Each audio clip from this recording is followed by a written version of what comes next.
Smash Bros. Ultimate comes to an end, and with it, gaming comes to an end.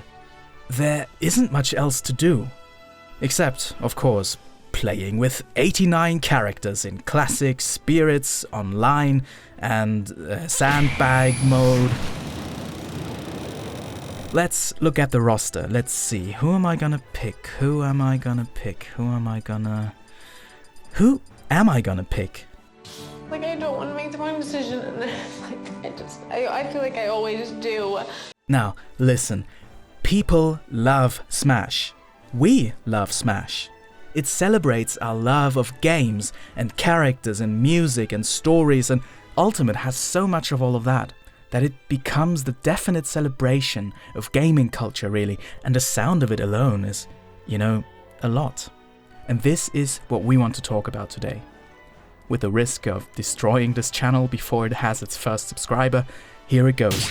Smash Brothers is ultimately overwhelming. I'm sorry, this is the first script, I'm really sorry. Let's give it a bit of context before we discuss what we mean. So, we're a group of people who love overanalyzing stuff from a psychological, emotional perspective, and we promise it's less stupid than it sounds. When we look at games, or art, or anything really, from a design perspective, there's one thing that's just super obvious, but not talked about enough, and that is all design is about how people feel about things. Okay, this may be a bit too obvious, but there is another point. Feelings are so subjective that it's kind of a meaningless term. It's a scientific fact that people feel the most random things, and that shapes how they think and argue. People are also constantly changing, and not just big picture opinions like Big brother's now big sister. Wow! But also small things like mood or stress, or heck, people feel different about things when they're hungry. So feelings are weird and pretty much unpredictable, but games want to design for them, and this comes with many interesting problems. At least that's what we think. Let's look at Smash then. It's easy to see why people love Ultimate. It has a straightforward game loop, which is fancy talk for it's fun. It's easy to pick up. It has tons of variety. It's just a big party if you've got friends who want to play with you. But here comes the first interesting design problem. How do you get friends? No, sorry, the problem is, how do you ensure people keep having fun with so many variables?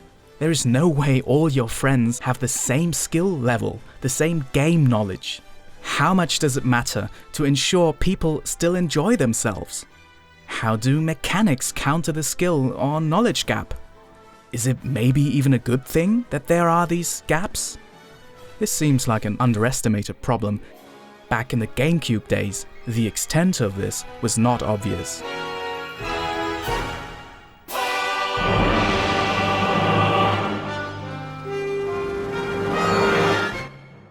When Melee came out, it became super popular. Like, super popular. Everybody loved it. But this game that everybody picked up and played and enjoyed, it doesn't exist anymore. There was never a re-release, and it's hard to believe that there will be anytime soon. You see, Melee is still one of the most beloved games of all time, but not for the same reasons as back when it came out. It's still being played, and people have extremely popular tournaments, but it's really become a new game, a fast-paced, high-skill show fighter of sorts, and not just a family party game.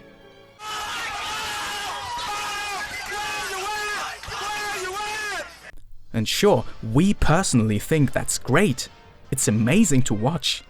It's also a super interesting showcase for game balance, because the perception, or the meta of the game, still changes, while the game itself is the same as it was when it came out in 2001. 2001? That can't be right. Wikipedia says 2001. Huh. Well, anyway. So, despite Melee's popularity, and despite us enjoying clips like that... Wait, I actually don't even know how that happened. There is definitely a design problem. Melee, as it currently stands, is not the game Nintendo wanted to design and put out.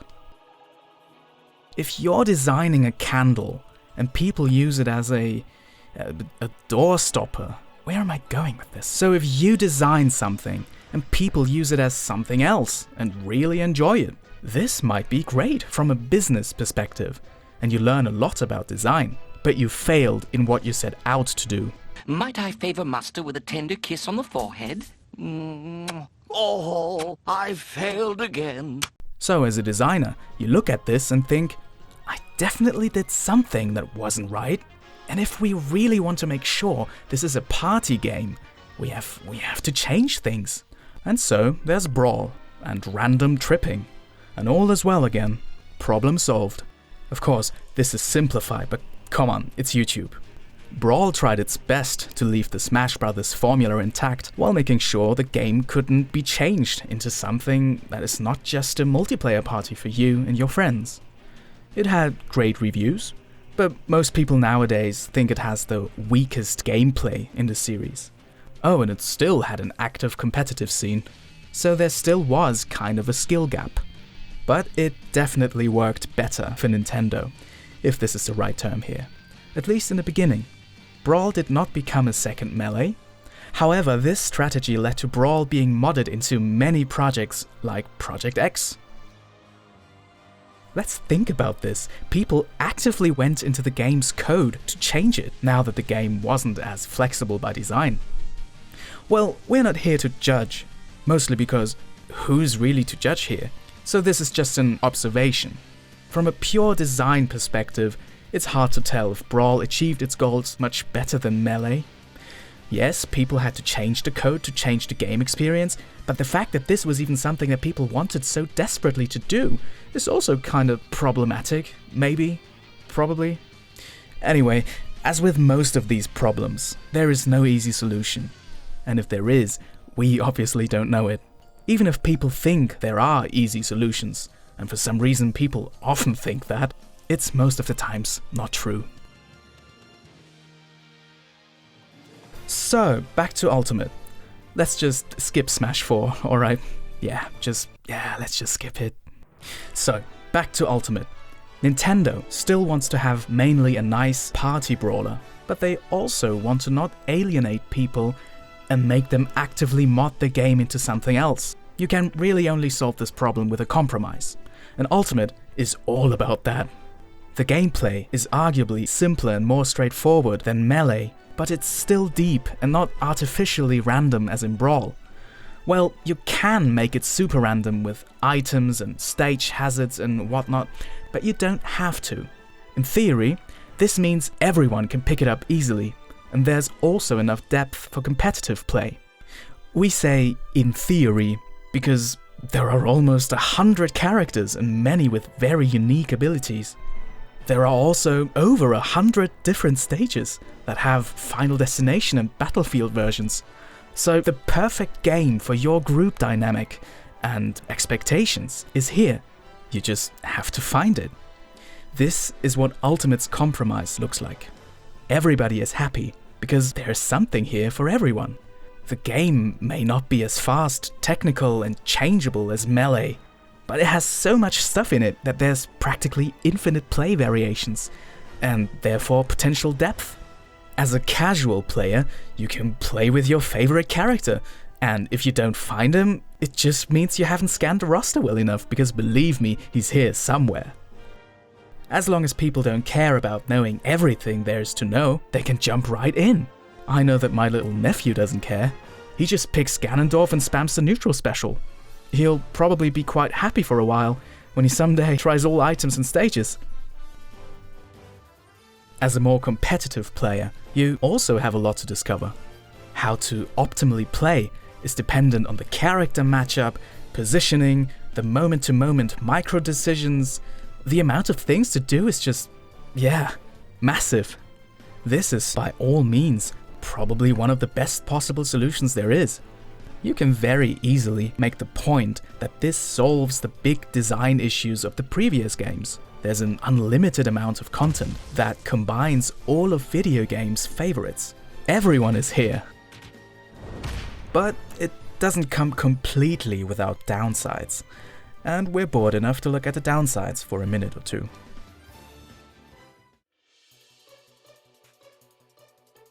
For new players, it definitely is a lot to take in, which means that it takes time to learn, so you at least understand why there's suddenly a Pong game playing in the background, or whatever is happening here.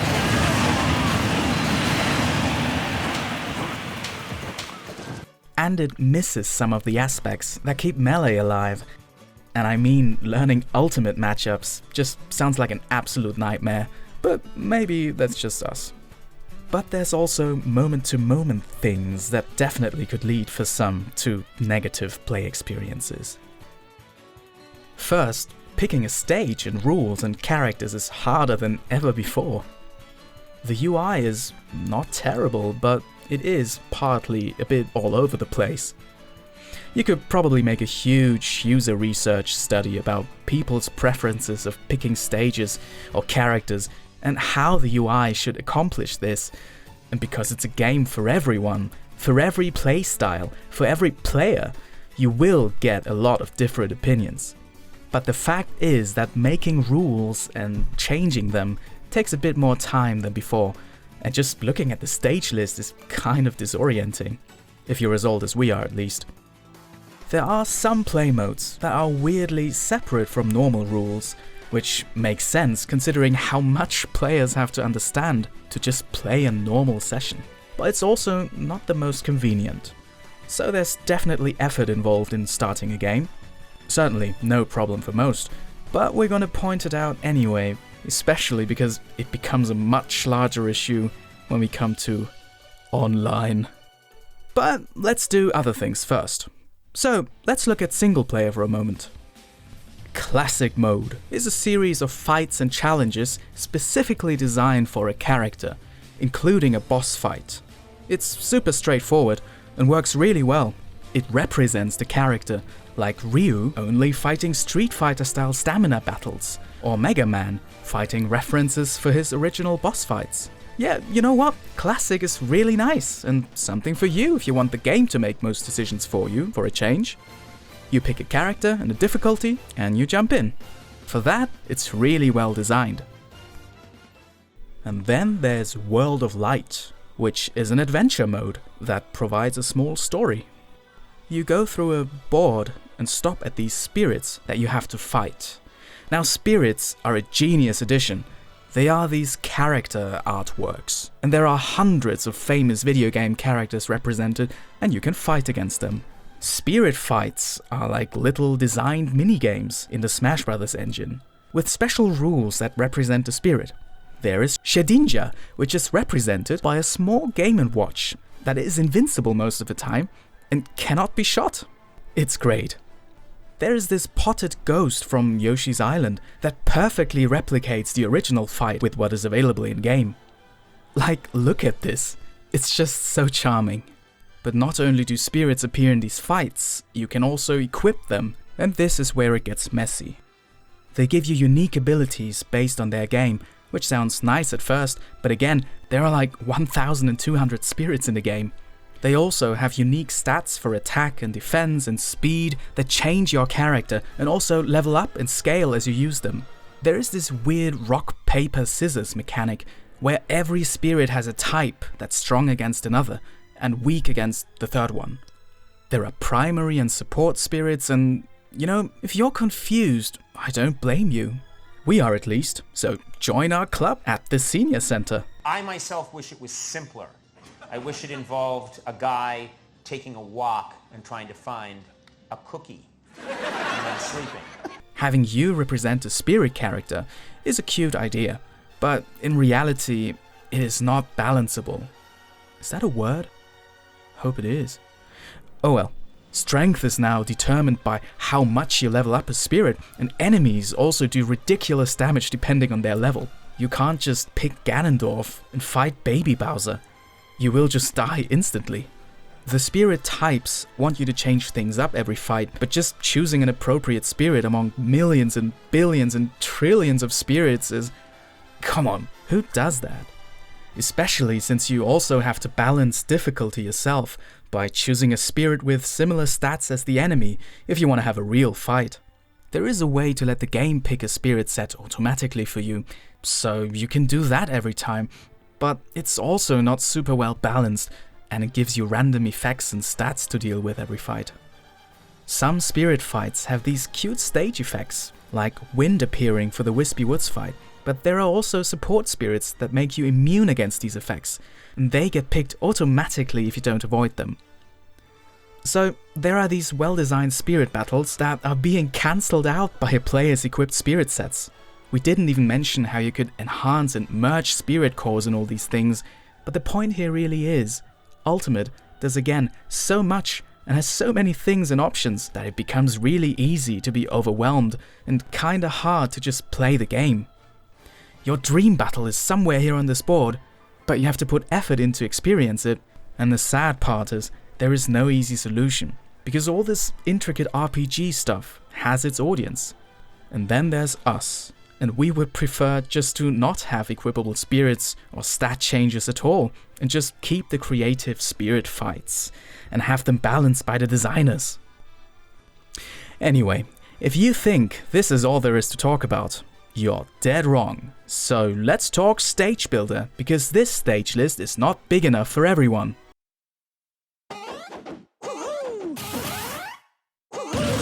Okay, you know what? In the interest of time, we have to talk about online now.